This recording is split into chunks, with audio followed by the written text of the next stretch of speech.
Hello everyone, this is Doug here, and so we are going to talk now about how to protect carbonyls, specifically aldehydes and ketones, with acetals to prevent some sort of unwanted chemistry.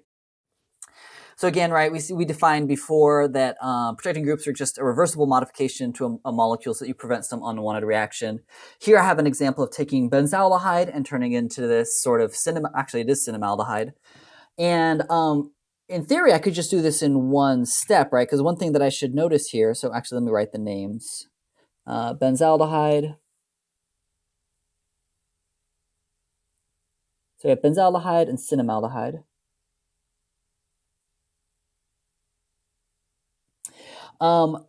If I'm looking at the molecule, I'm trying to think, well, how do I turn benzaldehyde into cinnamaldehyde? One thing that I notice here is that I only have one carbon right here, but I have 1, 2, 3 carbons, so I know I need to make a carbon-carbon bond. And since I made a carbon-carbon bond where there's an alkene, so new carbon-carbon bond, new CC bond, and there's an alkene there. So I'm thinking right off the bat that I probably can just do a Wittig. Right, let's just do a Wittig reaction so that I can just make that carbon-carbon double bond and the new carbon bond at the same time. I should just be able to add the ylide there, and boom, I've got myself my cinnamaldehyde. And in theory, if I wanted to do that, right, I would add something like the piece that I wanted, right? So I've got the aldehyde. And then right here, right, I just need the phosphorus, the triphenylphosphine attached here, right? The phosphorus, and there's my ylide. And again, you can draw that with the positive on the phosphorus and the negative on the carbon, or you can just draw the double bond either way. And so in theory, this benzaldehyde would turn into the cinnamaldehyde if I added that ylide. However, that's partially true, right? Because what happens is if you add this ylide, so PH3P double bond with the aldehyde, the problem is that yes, you do end up with some of this. But the problem here, right, is that a Wittig reaction, right, we know that Wittig reactions, you take an ylide and you add it to a ketone or an aldehyde. So the problem here is that this is still an aldehyde.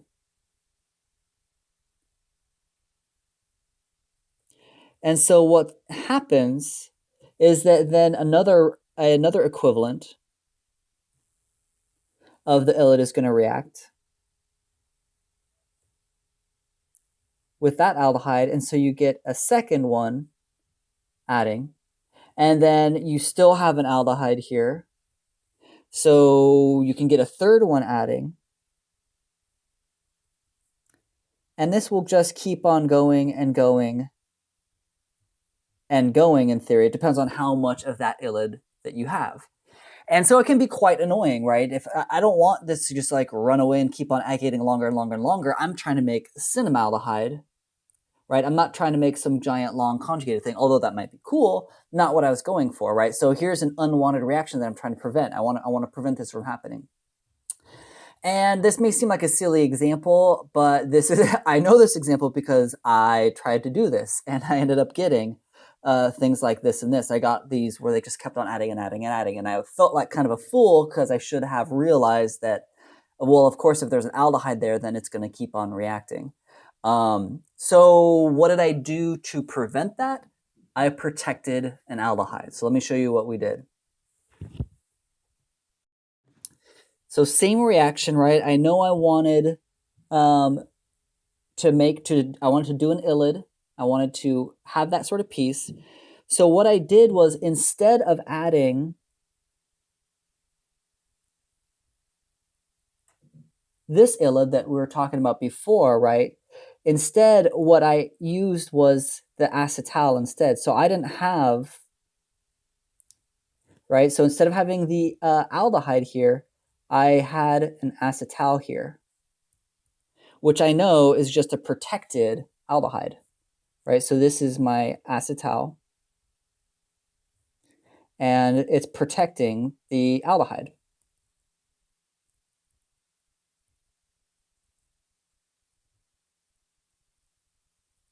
and it's protecting the aldehyde.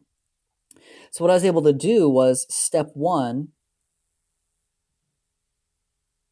was to go ahead and add that triphenylphosphine, but with the acetal there instead. And so what that gave me was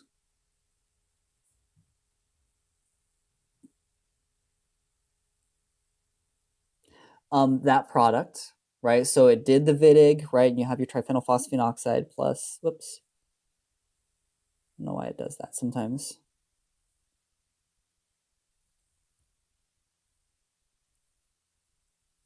Right, plus my triphenylphosphine oxide. But that's not quite the product I wanted, right? I wanted the benzaldehyde. So that's easy enough. All I need to do to get this to convert into that is do an acid workup. So step 2, I just added H3O plus, and by the time I took my first TLC, like 10 minutes in, it had already unraveled. So this acetal here, right, if I label these carbons, say I call this carbon 1, and I call this carbon 2, 3. So here's 1, 2, 3, and 1, 2, 3. It not only, right, and I'll write this down here, in this step, in step 3 here, it removed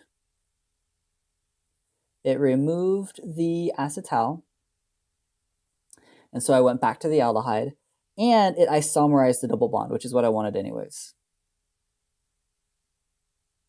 It isomerized the alkene. And we don't have to quite get into the isomerizing the alkene part, but conjugated alkenes are easier to isomerize just because they have some more single bond character than an isolated alkene, which only has double bond character, right? You could draw a resonance structure for this where you make that double bond a single bond. So they're a little bit more easy to isomerize. So you can go down to the more stable E alkene or the trans alkene. So here's an example, right, of using an acetal in a way so you prevent an unwanted reaction, right? In this case, I protected an aldehyde and a VIDIG. Let's look at some more examples. So let's take a look at this example. I have this cyclohexanone thing with the bromine on it. It looks like I added 1, 2, 3 carbons. So 1, 2, 3 carbons. And I've made a new CC bond here, right? I have this new piece attached right there, which is where the bromine was. And so I'm thinking probably that I used some sort of Grignard reagent, right? Because I've got a bromine here already at this spot. So maybe make into organolithium or organomagnesium.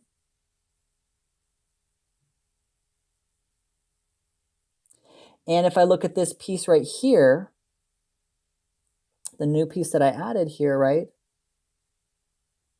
I'm thinking, right, since this has a new CC bond and then 2 away there's an alcohol, I'm thinking that it came from an epoxide, right? So the thing that you want to notice here, right, and I'll just make a little note here. So whenever you have a new CC bond, and 2 carbons away,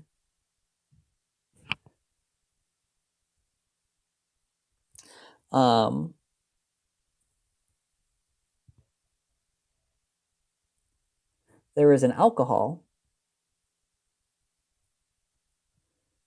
you probably used an epoxide.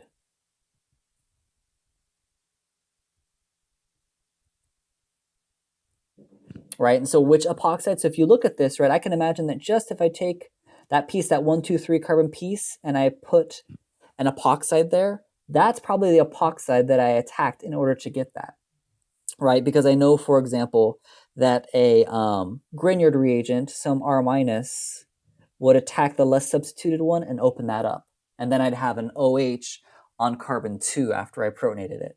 So I'm thinking that that's where the epoxide came from. So I'm thinking that I need a Grignard, thinking I need to add that epoxide. But the problem here, right, if I go back over to here, to this thing, I cannot turn this into a Grignard, right? We cannot turn this into a Grignard right now because it already has a carbonyl on it, and the Grignard will just attack the carbonyl, right? So we need to protect the carbonyl first. Need to protect the carbonyl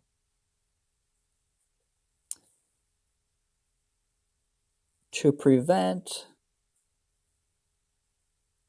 the organomagnesium thing that we're going to make.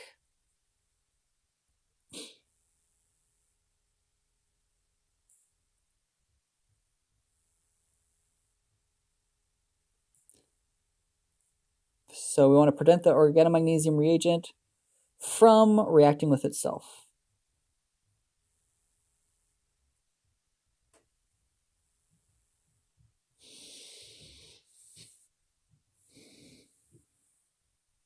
From reacting.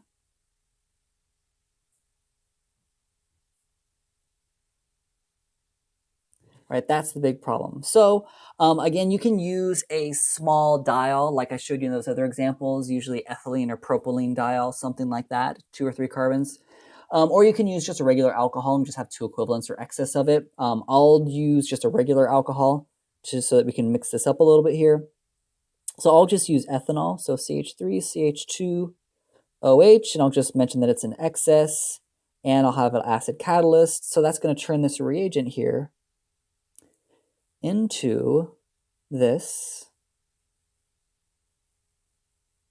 right, where now I've added 2 ethoxy groups. And now I'm ready to turn this into a Grignard reagents, right? So now I can add my magnesium.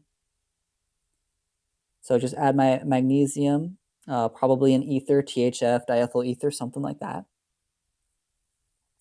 So now I've got a organometallic, so MgBr. I don't have to worry about it reacting with my acetal because acetals are resistant to everything except acids, basically.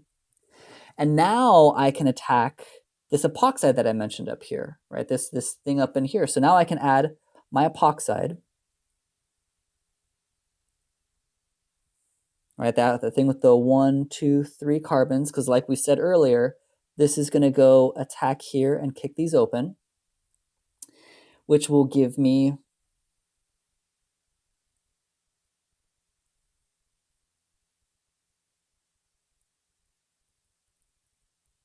O minus there, and then I still have my acetal at that spot.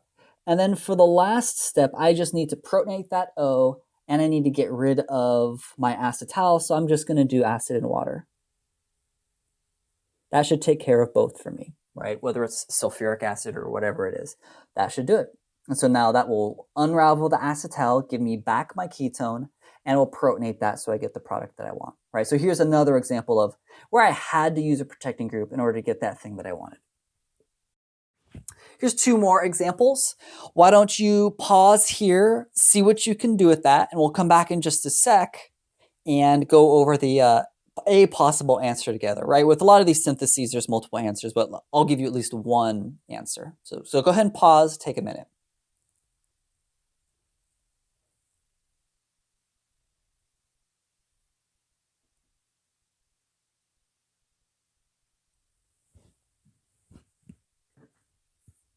All right, let's look at one possible answer to this, right? So some notes here. I definitely see that I've added a bunch of carbons, so I'm going to go ahead and number these so that I don't lose track of anything.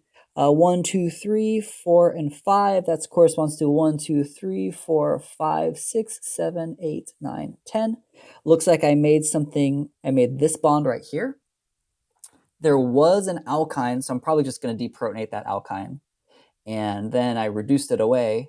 But if I do a reduction with like H2 and palladium, which is what I think I need to do to get rid of the alkyne, that's also going to reduce my carbonyl. They can reduce the carbonyls. So I don't want to do that. And I don't want to add a super strong base that I need to deprotonate that terminal alkyne. So I need to protect this ketone first. So I'm going to go ahead and do that first. All right, I'm going to protect it. I'm going to add this little friend with some H+, so I get that cyclic acetal.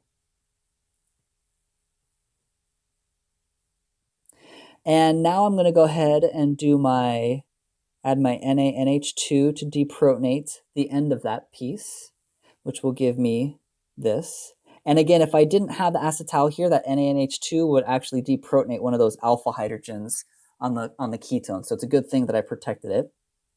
So now this is a minus. So now I can just add that whole piece that I wanted, but slap a bromine or some good leaving group on there. So we'll put, I'll put a bromine, right? So now we can just do that SN2 to make our new carbon-carbon bond.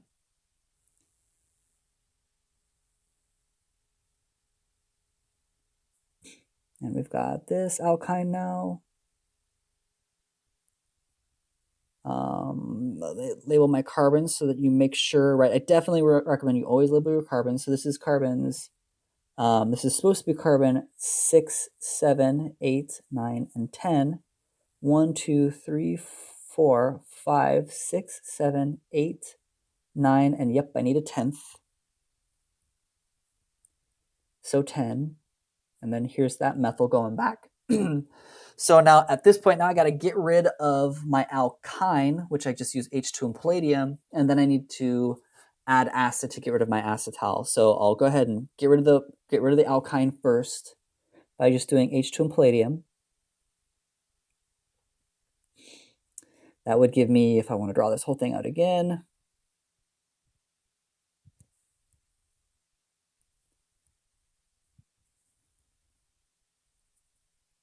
give myself more space here.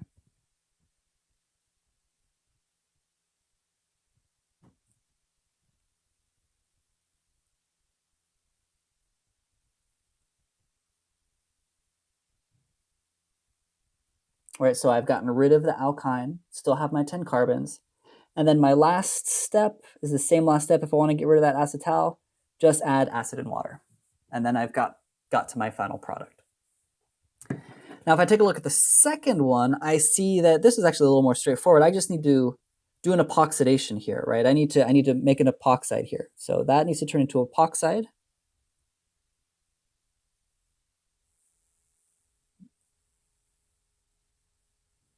Which means I need to add some sort of peroxy acid, MCPBA, CF3CO3H, something like that, right?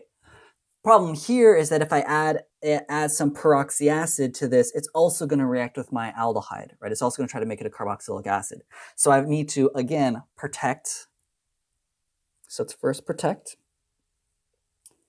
This time I'll add a slightly different looking one. These are all basically the same, right? As long as you have two equivalents of an alcohol, you're set.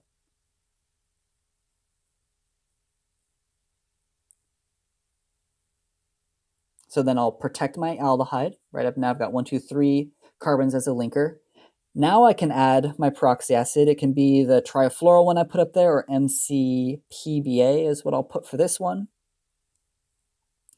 That's going to make my epoxide. And again, the acetal you picked might be different. That's totally, totally fine. Does not matter. And then I'll just gently open this up. You'd have to be kind of careful not to mess with your epoxide, but just gently open up with a little acid and water, and you should be able to get your aldehyde back, because those acetals are very, very reactive. They fall apart super easy. So there are just some examples of using protecting groups to try to do one thing versus another thing. Hope that gives you a better idea of how to use them. Study up, do some practice problems. Good luck.